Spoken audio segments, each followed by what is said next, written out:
ছাত্রলীগের ইতিহাস তো জানা নেই, একটি ঘটনাও জবাব ছাড়া দেয়া হবে না।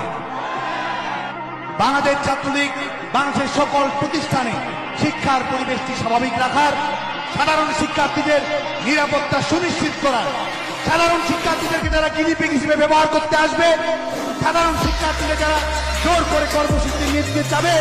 সাধারণ শিক্ষার্থীদের যারা পাবলিক সেভিং করবে, সাধারণ শিক্ষার্থীদের যারা আক্রমণ করবে, বাংলাদেশ ছাত্রলীগ নিজের রক্তের বিনিময়ে হলেও শিক্ষার্থীদের নিরাপত্তা নিশ্চিত।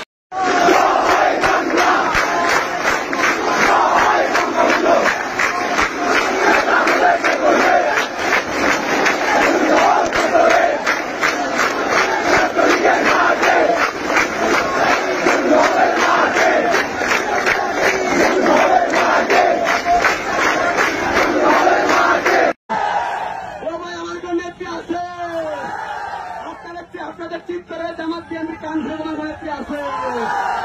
ও ভাই আপনারা পিতাকেন কোন নেত্রী আছে, ও ভাই নেত্রী আছে, দেখে যা ছাত্রলীগ, যুবলীগ,